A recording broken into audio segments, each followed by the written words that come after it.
you should probably save that $3,000 and maybe look at doing some networking and reaching out to other lawyers and seeing if they can throw you some of their overflow, and maybe take that 3,000 to build a website. And, maybe you start publishing some of your own content for now, because if the budget in LA is going to require you to spend $30,000 or $50,000 a month, we just don't want to mismanage expectations. And that's how a lot of SEOs get bad names, is they just mismanage expectations. They overpromise, underdeliver, and, just kind of creates a mess for other marketers, gives us all a bad reputation.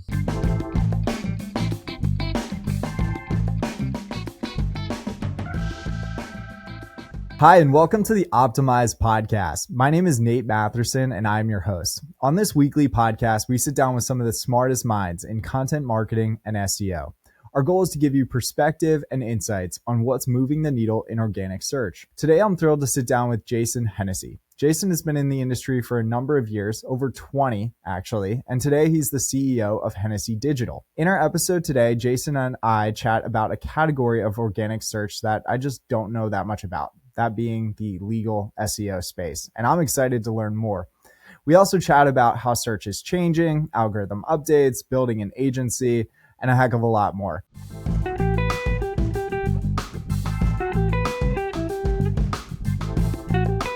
This week's episode of the Optimized Podcast is brought to you by Positional. My name's Nate, and I'm one of the co-founders of Positional. We've been working on Positional for about 10 months, and we've built a handful of what I think are pretty awesome tools, including we've launched Content Analytics. Content Analytics is kind of like a heat mapping tool, but for a content marketing and SEO team. We provide really granular insights into where users are dropping off within your pages. And we've actually just launched a couple of new capabilities too. We've launched click mapping and click tracking to give you better insights into where your users are clicking and converting. And we've also launched a more general heat mapping view too, alongside our read maps. We'd love for you to check out our entire tool set at positional.com. Jason, thank you so much for coming on the Optimized Podcast. Thank you so much. I'm honored to be here today. I appreciate it. Yeah, well, so the first question I ask all of our guests is, how did you get into the world of content marketing and SEO? So this dates back to early 2000s. I was going to college at UNLV. I had just gotten out of the United States Air Force, and I was studying for the LSAT. I was going to go to law school, and my side hustle was I was like a DJ, like I was DJing weddings and parties on the weekends. And so I had an idea to build a website where brides that were coming to Las Vegas could plan their wedding. And so I paid a developer. He developed the website in a couple months, but after 3 months after the site launched, there was no traffic coming to it. And so I'm like, I think there's a problem here. And so I reached out to the developer, and he's like, oh, that's called like SEO. I don't know how to do that. And so I'm like, well, I guess I have to learn this stuff myself. And so I started to read books about SEO, because it was a need. I had to kind of bring traffic to this website that I just developed. And then I started to become passionate about it. I started to get some results. And then, as they say, the rest is history. That was just my passion. And so instead of going to law school, I just kind of became an entrepreneur, built up a wedding directory business. And then I'm sure we'll talk about how I transitioned into the legal world, but that's kind of how I got started in this industry. Well, thank you for your service. And I am so curious, what was the early 2000s like in SEO? Like, I've been in this industry for about 10 years, and we hear a lot about like EAT and, user experience metrics and fantastic content. Were like any of those things important in like the early 2000s? Like, what was search like? Yeah, I think the fundamentals were, very, very similar to how they are now, right? Good content. But back in those days, it really was like, what is the secret this month? Like, what's the thing that you can do to expose the Google algorithm, right? And so back in those days, there was a thing where people were just writing content with keyword density, right? So like putting in keywords, making sure it's in the first sentence and the third sentence, and making sure it's bold in the second paragraph. And back in those days, the web didn't read very well because the algorithm was built around like keyword density, right? And then there was things like you had meta keyword tags that people were basically kind of just putting meta keyword tags into it and spamming it. But the biggest thing was links really kind of superseded everything back then. Like, so you can have a website that is like a flash website, right? Where Google really can't even read the code. And if you've got strong enough links coming to it, like Google will actually index it. And then the third thing I'd say is like people were just really spamming with links, and it was very effective. Going into like Coca-Cola blogs and like commenting and using like a keyword in the comments so that it links back, and that stuff just worked. And so you've seen all this spam. And then the Panda update came and the Penguin update came, and that's when SEO started to get harder. I'm happy where it is now, and I can share so many other stories, but those were some of the principles that were working back in those days. So you mentioned SEO has gotten harder. What's harder about SEO today than it was maybe back then? I would say, good content really prevails. And the second thing is like, a lot of the spammy tactics that used to work will probably get websites penalized these days, right? So, Google is looking at real websites kind of doing real things, like user experience. That really wasn't a thing back in the day. So now Google is kind of monitoring how users are engaging with the content. Are they staying on the page? How long are they staying on the page before they go back, right? And so, that's the stuff that really makes people have to put out like really good content. It's not easy for spammers to just kind of come in and just kind of manipulate search anymore. You still see some of that, and don't get me wrong, like there's some categories where you still see a lot of that. Like, when you look at like online casinos and things like that, that's a whole different world that Google has a whole separate kind of like algorithm for that still, because it's a whole world of spammers still. In the legal space, you don't see a lot of like spammers coming in and just kind of exposing Google. So I do want to talk about the legal space, and I have spent no time in the legal SEO space. And I want to ask you the question that you addressed about 2 minutes ago. How did you transition from like building websites in like the Las Vegas wedding space into like building an agency for largely like lawyers and in the legal space? I didn't want to raise my kids in Vegas, so we moved to Atlanta, Georgia. And so I was living in Atlanta. At the time, I had sold my wedding directory website, and I was just kind of doing some affiliate marketing. I was working with a guy named Brad Fallon. He had a company called StomperNet. And so they had asked Brad, when I say they, it was like a mastermind of DUI lawyers that were meeting in Atlanta at some lawyer's house. There was 50 lawyers. And so Brad asked me, he's like, hey, I'm not going to be able to make this, would you be able to kind of come and speak about like how lawyers can leverage SEO? And so I'm like, yeah. So he gave me like 24 hours notice, and I put together a presentation. I knew nothing about legal marketing. And so at the time I got up on stage and I was able to show how I was able to rank on Google for keywords like wedding favors. I was also doing SEO for online poker. And so I basically just got on stage and I showed them the strategies that I used to rank on Google for wedding favors nationally and online poker. And then after about 45 minutes of me kind of just like sharing, teaching them like just exactly what I did, I'm like, there's really no difference in what I'm doing here. You're just going after different keywords. And from that, I had about 7 lawyers that came up to me afterwards and said, do you do consulting? I'm paying my SEO company like $5,000 a month and they're not doing any of this stuff. Like, do you do like, work with lawyers? And I'm like, not really, but give me a business card. And so I took about 7 or 10 business cards, and that was kind of the genesis of my first agency. From there, we started to build some case studies. We started to get referrals from these lawyers to other lawyers. And then next thing you know, we're at conferences and, many, many years later, then I'm writing books and a subject matter expert. And, so you just kind of pay your dues over time and you build your network, I guess. And lawyers seem like a great target market. Like they have, I would assume, like relatively good budgets and like high LTV maybe, or like high value customers coming to them when you're thinking about like a DUI lawyer or a personal injury lawyer. Yep. And so it makes a ton of sense that like, SEO and organic search generally could be a really valuable channel for them. And this question is intentionally broad, but I'll preface it by saying I've spent most of my career doing like what I would describe as like national SEO, like ranking for keywords across the US. I guess my question is, what makes legal SEO different than like regular or traditional SEO, where like I've spent my career? I wouldn't say it's much different. There is like ethical guidelines that you kind of have to follow, right? So like when you're writing content, some markets are a little bit more stringent than other markets on like, ethics. Because if you do something incorrect, you could possibly get a bar grievance, right?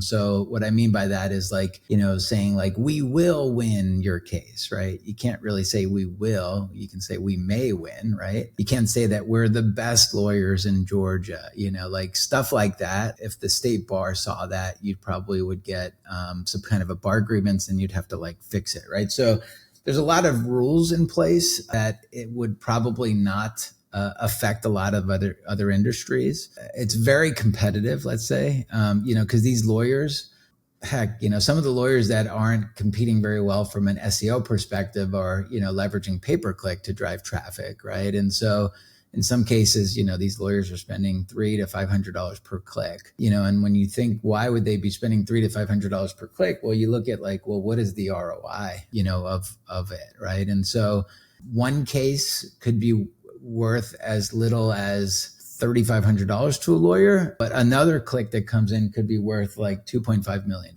right, to a lawyer. So that's that. And then the other thing is, there's some lawyers, right, that just have so much budget that they're just spending so much money that they're not necessarily worried about like, what is the average cost per lead and what is the average cost per signed case. They just want all the volume, right? And so if you have people like that in a market and you're just trying to kind of enter a market, with a $5,000 budget, like it makes it very hard to kind of compete. I want to double click on a couple of these things. And actually, that was one of my next questions. For the legal space, like, do lawyers, like, are they the ones that actually need to be like writing this content, given like these topic areas are fairly regulated, or can like non-lawyers write content on a law firm's website? Yeah, that's a good question. That's a misconception is, even lawyers don't even realize it. Lawyers sometimes feel like they're writing to other lawyers, and say they want to use a lot of the legalese and these big words and stuff like that. But, that's not who their audience is. Their audience are people that, were involved in a car accident. They're sitting home with a broken leg. They don't know how they're going to pay their medical bills. They don't know how they're going to be able to get their car fixed. And they're just kind of sitting there, watching maybe like a daytime television show, Price is Right, and next thing you know, like these lawyer commercials come on, right? And there's a reason for that is because they're targeting those people that are home from work, right? And so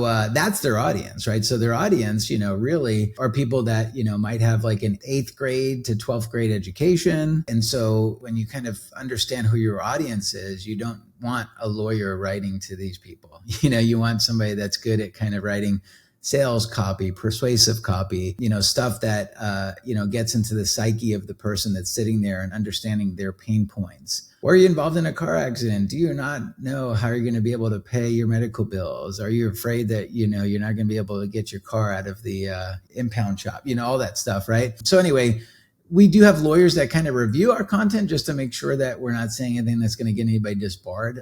But we have non-lawyers that write a lot of our content.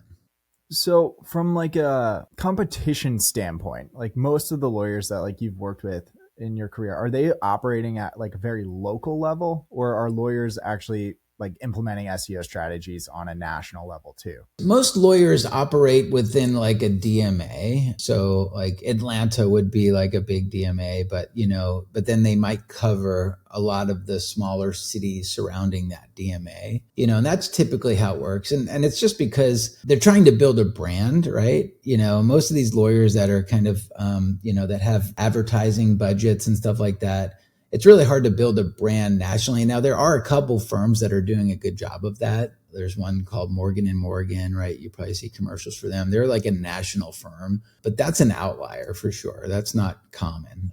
Most lawyers are really kind of operating within their DMA.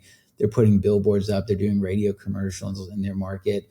And then sometimes they might expand into like another DMA. So like if you have somebody that's like advertising in LA and they're having a lot of success, maybe they build an office in Vegas, maybe they build an office in Phoenix, right? But I think eventually the goal will be that a lot of these law firms are trying to expand into a national powerhouse, I guess. From a keyword standpoint, do most people just search for like DUI lawyer, or do they get like more long tail in their search? That's another misconception. A lot of times, like, lawyers are so like enamored with making sure that they rank on Google for like car accident lawyer, right, in Atlanta or wherever. Truth be told, that's not like where, granted, that's a transactional phrase, right? So if somebody's doing a search for car accident lawyer, they probably need a car accident lawyer, and it's probably going to convert, right? So, we do put a lot of emphasis on writing that content.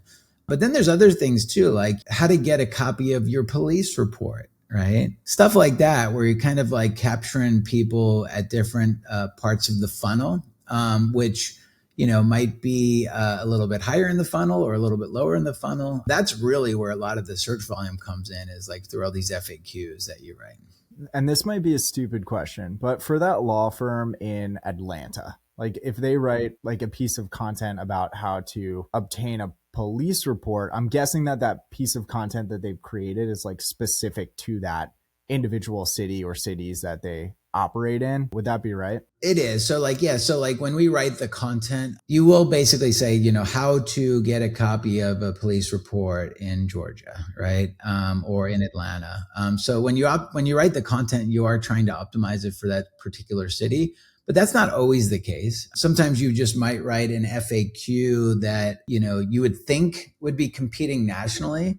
But Google's smart enough to realize that it's just an FAQ. Like, how many points is a DUI, right? On my record, right? Sure, that could rank nationally, right? But that doesn't make any sense if that's showing up in Texas when somebody in California is doing the search, right? So that's why it's important just to kind of make sure that you're writing content and you're, addressing the solution for somebody in a local market. And Google gets it right. They know how to get that right. Yeah, I kind of assumed that Google is smart enough to like know the location of the searcher and then serve like that piece of FAQ content that you've described in like that specific geo or region. Does that just make like keyword tracking like kind of impossible? Like if you're using like an off-the-shelf keyword tracking tool that might only have like nationalized data? Yeah, I mean, if you're using like a one that, like, sure, that could be hard. But a lot of the keyword tracking tools will allow you to put a location in so that you can kind of track that. We were using a tool called GetStat for a while, and we just transitioned over to Ahrefs now. For the average law firm that you work with, like how many pieces of content do they create? Are there like hundreds of these long tail keywords, thousands, or is it much smaller than that? When we put together like our proposals, there's a lot of SEO agencies that say, hey, we'll be able to like rank for 50 keywords or 100. We don't really like do that. Hopefully we live in a world of abundance mindset, and like we want to try to rank for as many keywords as we can. Some pages, you might publish one page of content that will rank for 2,700 keywords. You know what I mean? Like, so as far as like the content that we put out, some clients will do 10 pages of content per month. We've had clients that did 400 pages of content per month, right? So completely on a different scale. But that's how you win the game of Google, is just kind of putting out good content. And the more content that you put out, the more of a subject matter expert that you appear to be in the eyes of Google. And the more keywords that you rank for, the more traffic that you get, the more revenue that you make, really. And we've talked a lot about content. Like, how important are backlinks in all of this when it comes to ranking in the legal space? Crucial. I think 65-70% of is still backlinks. That's what makes pages more authoritative. And we do things to build backlinks for our clients, things like guest blog posts and citations and foundational links and you name it. We do digital PR. But then there's a lot of things that our clients can also do to build backlinks, and that's just like doing real things that businesses do. HR is a link building strategy, right? Go publish a job position on Indeed, publish it on Monster. Like, there's a lot of things that people don't really look at as link building that are, and Google leverages all of that within the algorithm. So I would imagine this is like a part of the internet where like people are still buying a lot of backlinks. Is that something that's like pretty popular or common practice among agencies in this space? It is, guest blog post, there always will be a need for that. But Google is probably at a point where they're able to kind of detect relevancy of a particular website and how many links are going out about car insurance and everything else, right? Fitness. And then all of a sudden there's a post about like a DUI lawyer. You know what I mean? Like, there are definitely some strategic ways to kind of build backlinks that still work. And I think we're at a point now where you're not seeing a lot of websites getting penalized, because of bad backlinks. If anything, Google is just kind of discounting the weight of them. Yeah, we had a recent guest on, Ann Smarty, who you might remember of like the guest post linking network. Her network got shut down. I remember. Yeah. Mm-hmm. Yeah, back in 2014, which she talked about on the podcast, and she made the same point that she hasn't seen like a manual link penalty in like a couple of years. Like it seems like that Google has just gotten very good at just deciding what it wants to ignore. But whenever I'm looking at like a website where like a guest post opportunity might exist, it feels like the DUI lawyers and online casinos just like stick out as like red flags among everything else. I guess my next question is on like pricing and like investment in this channel. Like how much is like the average like law firm spending when it comes to like building their SEO channel? Yeah, that's that there's a wide range, and it really kind of comes down to who you're competing against, really. And so when we look at a market, if we have an opportunity to come into a new market, the first thing that we look at is like who's in that market, how much content do they have indexed, what does their backlink profiles look like, what type of history do they have, right? And so that really will dictate, just how competitive you need to be in that market. And so if we see that a young lawyer that, just graduated law school wants to come in and dominate Los Angeles personal injury, and they've got a budget of $3,000 per month, we'll be realistic and say that's not really going to make an impact in Los Angeles. And you should probably save that $3,000 and maybe look at doing some networking and reaching out to other lawyers and seeing if they can throw you some of their overflow, and maybe take that $3,000 to you build a website, and maybe you start publishing some of your own content for now, because if the budget in LA is going to require you to spend $30,000 or $50,000 a month, right? We just don't want to mismanage expectations, and that's how a lot of SEOs get bad names, is they just mismanage expectations, they overpromise, underdeliver, and just kind of creates a mess for other marketers. Gives us all a bad reputation.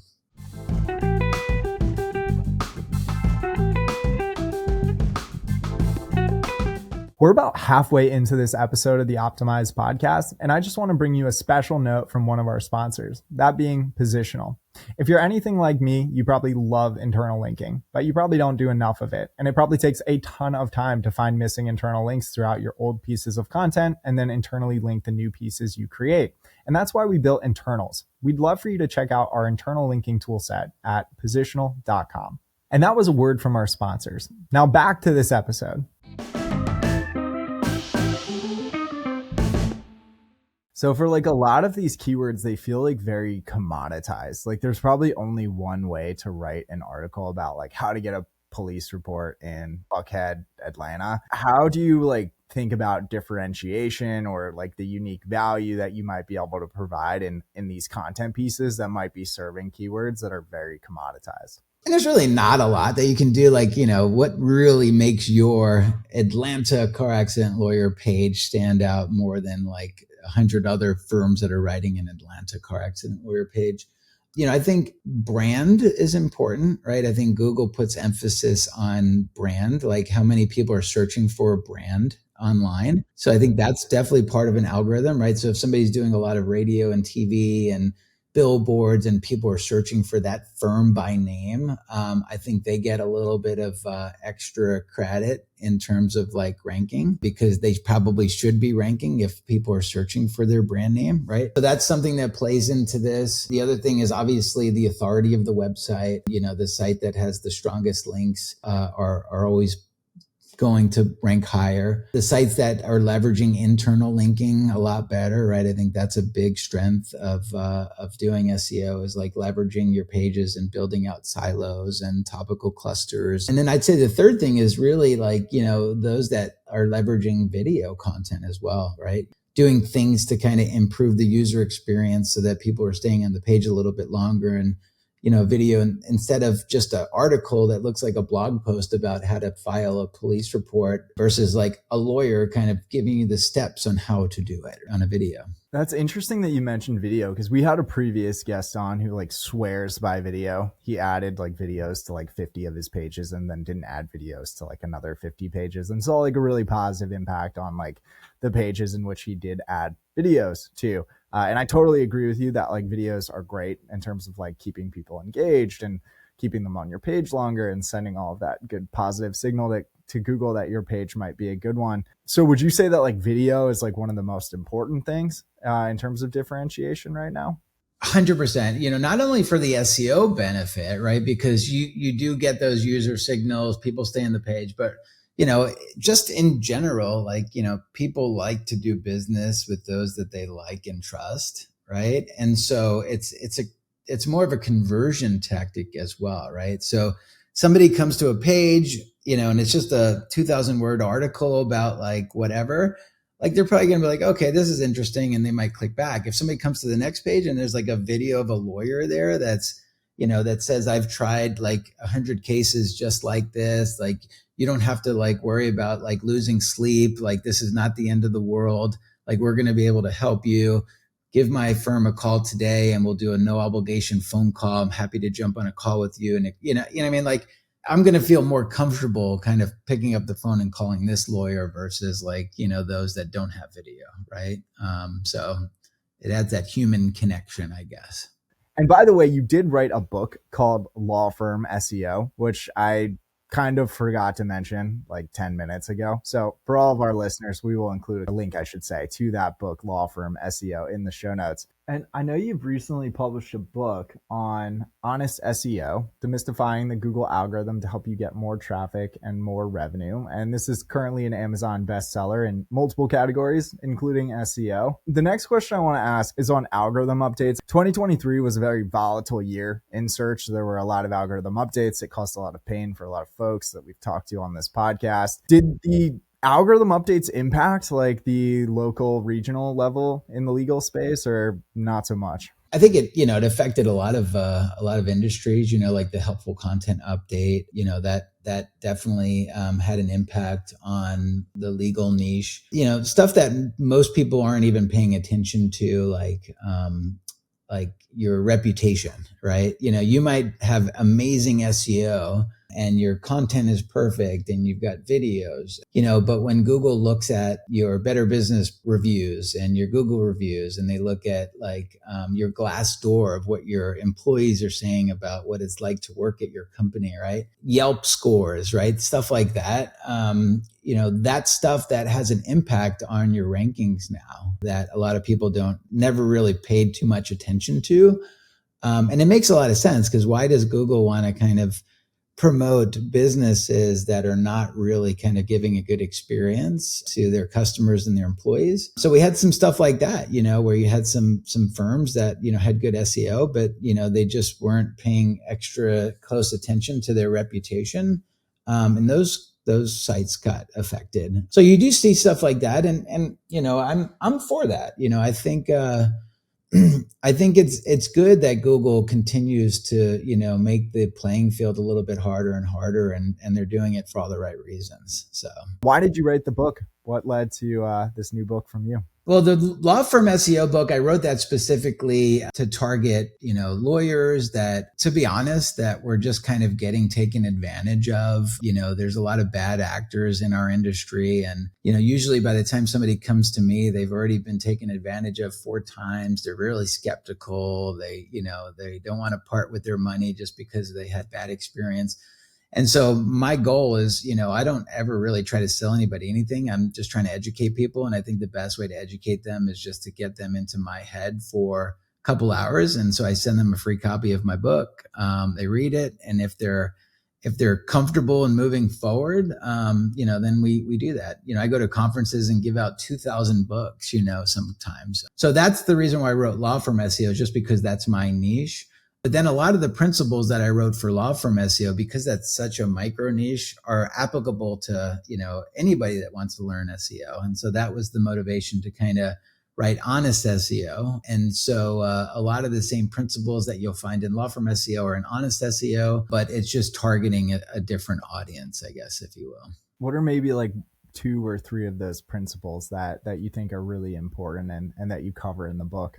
Yeah. Well, whether or not it makes sense to build an in-house team versus hiring an agency, and what part of your path that you're in. Like there's a whole chapter that talks about, should you build an in-house team or should you hire an agency? There's a chapter where I go through and I looked at a lot of the Fortune 1000 companies and I studied their link profiles, and I put together a list of a lot of the foundational links that like a lot of these Fortune 1000 companies have, that every business should have, right? So if you're looking just to kind of get started, here's the first 50 websites you should go out and, build links on, and set up profiles for. Like these are the stuff that Coca-Cola has links for, that you can also have links for, right? And then there's a whole chapter about negative SEO. A lot of times people don't even consider that. And there's all kinds of tactics and strategies that people will try to use to, damage your website. And so, I just like to make light of that and make people aware that, that is something to kind of pay attention to. So I'm actually quite interested in that. It kind of reminds me of like the online casino space, which I've never been a part of, but I've heard stories. Like what could someone do to damage your website from like an SEO standpoint? Over optimizing links with, anchor text. So like, you'll see a law firm that might get 3,000 links that have the word Viagra and porn. Right. And so if you're not really monitoring that, and your link profile isn't really strong, you could get affected by that. So that's one thing. Sometimes people are kind of going in and requesting some of your strong links getting removed. Right. So if you got a link from the Wall Street Journal, they'll reach out to the Wall Street Journal as though they're you and ask them to remove that link. You know what I mean? So there's that stuff. There's things called DDoS attacks, where people are just sending a large amount of traffic to a website and bringing down their servers, finding backdoors through WordPress to inject malware, right? So next thing you know, you've got pages on your website that are selling sunglasses and you don't know about it, right? So there's all kinds of different things that people can do. I'll admit that happened to me once. Like somebody had like hacked into one of our WordPress sites through a plugin, and then we're selling links from one of our pages. And this question is from Zachary, the Optimized podcast producer, who you don't see, no one sees him, but he plays a big part in this podcast. And his question is, given the dynamic nature of organic search and algorithm updates over the last couple of years, is it even worth writing books about SEO these days? Or would those books just be unusable or outdated in a couple of years from now? Yeah, I think like that's why when I tried to write my book, I tried to make it as green as possible so that regardless of like what happens with updates, it'll still kind of be applicable. And so, a lot of the principles, like I said, 20 years ago are still applicable today. Granted, tools change, right? Some tools come and go. There's certain websites that had influence that have come and go. But, I think if you want to be a thought leader in a space and you've got a lot of insights and knowledge, it certainly can help to spread that. And you do that by writing books and getting those books out there and promoting it. So I wouldn't say that, you shouldn't do it, but just kind of be careful about how you write your content, knowing that, you are kind of writing to a moving target. And you've been extremely successful in building and operating agencies over your career. If you had to build an agency from scratch today, would you? I think so, because this is my second time building an agency. So I guess I've already answered that question. I did, because I built one agency and then I sold my interest, and this was in 2015. Then I took a break and I played tennis like every day for like 6 months, and I was like getting bored. And so I said, screw it, I'm going to build another agency because that's kind of what I know how to do. But I I took a lot of the lessons and failures that I made in the first agency, and I was able to kind of bypass all of that in this one. And so that's really kind of what sets you up for success is not so much all the success that you have, but like just the lessons and the failures that you've made that kind of give you an advantage. So I think if I were to do it again, I would probably 100% would. And I think I would have a competitive advantage just because I've already like done it twice. Yeah, I would probably do it again. So if I was about to start an agency, what are like one or two of those big mistakes that you would tell me to steer clear of or not to make? So I think, usually when you're starting in a company, it doesn't just have to be an agency. You're usually like a small company and you don't have a lot of resources, both in terms of financial resources and human resources. And so you could only kind of hire what you can afford. And so a lot of times you're hiring, entry level people, maybe right out of college, and you're having to kind of train them. And like one of the critical mistakes that I see people make is where they, like I'm going to be the CEO and you've got two other people and you're going to be, my VP of operations and you're going to be my VP of marketing, right? And these are people that are right out of college that have never really wore a VP role and, and don't have the real experience to be a VP. And so as you start to grow, and you have more resources, now you have this constraint because you have somebody that's really like a entry level college person that's now a VP of marketing when you really need a real VP of marketing come in. Like, what do? Do you have to demote them? Right. So I think that's a big mistake of getting started is just kind of having an ego and wanting to make everybody sound more official than they really are. So that's one thing. And then the other thing is really kind of making sure that you have a culture and that, that you have core values and that you're following core values right from the start. Like I used to think that, when I was a small agency, I didn't really look at that, but now we like live and die by our core values. We have Slack channels that people recognize each other based on living core values within an organization. And it really builds camaraderie and it really kind of makes it a great place to work. And 2023 was a pretty tough year for agencies. We've had a few guests on who have just complained largely. Is there going to be like an extinction event for agencies? Like it feels like we've kind of hit this break point where like a lot of them have struggled, are not now totally sure what to do. It does feel like things are better for agencies now than they were like maybe, let's say 9 or 10 months ago. I guess my question here, and I should ask it clearly, did we hit a point where there were like too many content marketing and SEO agencies and maybe they were just not capable agencies? Yeah, I mean, I can only see it from my perspective. And I definitely think there's a lot of opportunity still with agencies. But I can also understand and appreciate that there's a lot of entrepreneurs that started agencies just because they felt like it was a quick and easy way to make revenue and not realizing like what comes with owning an agency. And now you have to hire people and you have payroll and you've got to service clients. And if you're taking shortcuts with servicing clients, maybe you're not getting the results. Maybe you're not charging enough, right? So there's all these different outliers that come with kind of building an agency. And if you've never done it before, you kind of have to learn the ins and outs of building an agency. And so I think that's why a lot of agencies are failing is just because either their reputations are getting tarnished because it's more of like a churn and burn strategy, right? And they don't really mean to do it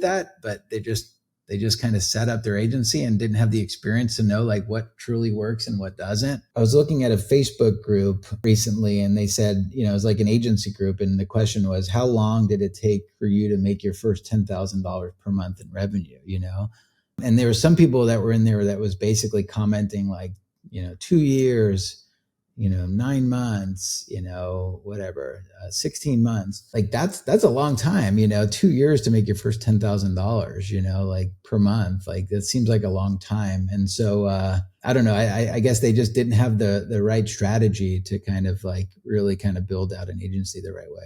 When you think about building out the agency, I think you have a fairly large team. It's like 100 people, isn't it? We do. Yeah. Mm-hmm. When you think about hiring, like how do you hire like true A players to that team and what makes an A player? Well, for the most part, most A players aren't on the market looking for a job,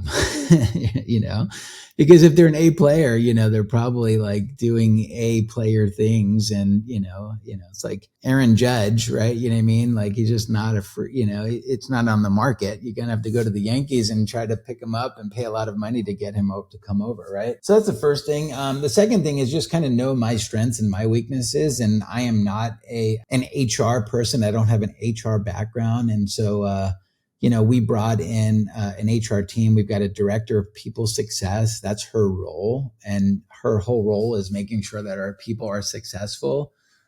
She fights for our team. She gets them better benefits. We offer, 401k with a match, right? So she adds all these elements that, I wouldn't really think about as an entrepreneur. And it's a recruiting tactic, right? Like we pay for our employees, their benefits. We also pay for 75% of their whole family. So like our benefits are now almost as good as like government benefits. And then where I come in is the company is really built around my personal brand. And so I try to publish a lot of videos and content that talks about like our agency and who we are and what we do and how our leadership works. And so a lot of the content that you'll see me post on Instagram or LinkedIn, that's also helps with recruiting too, right? Because if people see that, they're like, oh, I'd love to work for that guy someday. Well, we will definitely include a link to your LinkedIn and Twitter in the show notes, and everyone will hopefully go and follow you. And I just have one more question before we get to the rapid fire round. And that is like, what is the number one reason a client would fire an agency? Like you mentioned that like clients will sometimes go through 4 agencies before they get to you. Like, why are they firing those other agencies? Yeah, I think the main reason why an agency would get fired is there's 2 reasons. A, they mismanage expectations right from the start, right? So yeah, we're going to get your ranking for everything and you're going to be so successful, right? Just to basically get them to say yes. And the second reason is not properly educating the client on what it is that you are doing for them, right? Because SEO is such a nebulous kind of industry. Like most people don't understand like what link building is, what is guest blog posts, what is page speed, like all of that stuff, right? And so you can be doing all that stuff for the client, but if you're not educating them on what you're doing, the perception is that you're not really doing anything for them, right? And so it's not working. I've been paying $5,000 a month for 3 months and I'm not getting any cases. What the heck?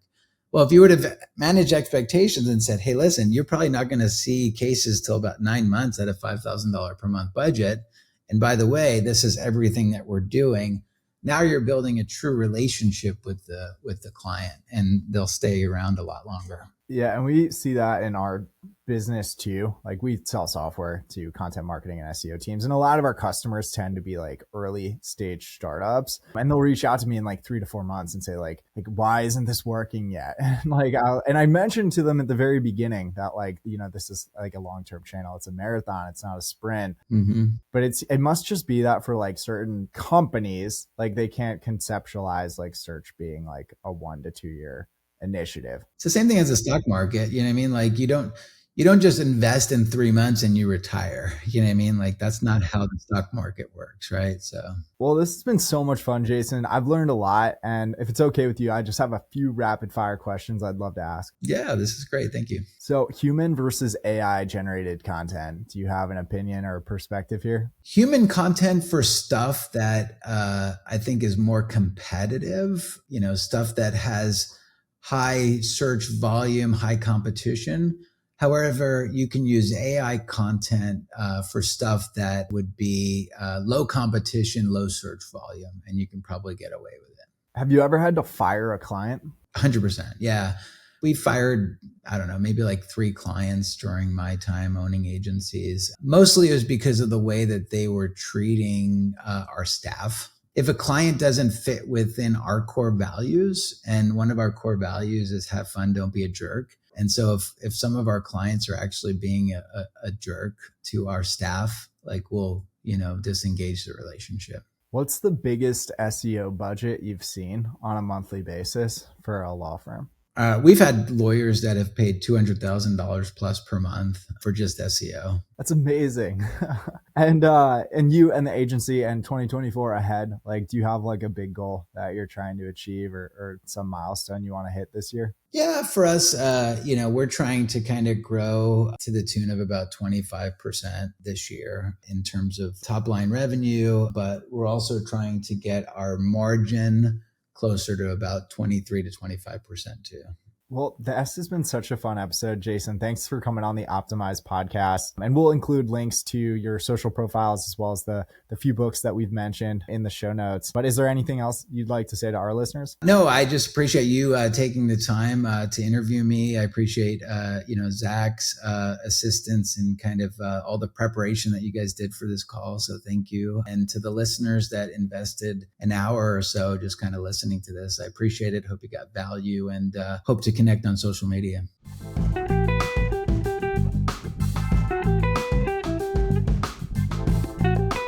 This week's episode of the Optimize podcast is brought to you by Positional. You probably know by now that my name is Nate, and I'm one of the co-founders of Positional. And we've built what I think is a pretty awesome tool set for content marketing and SEO teams. We've got a few features you'd expect, like tools for keyword research and keyword tracking, but we've also got a few tools that you've maybe never seen before. For example, internals for internal linking and content analytics, which is kind of like a heat mapping tool, but for a content team. It helps give you insight into where in your pages you might want to come back.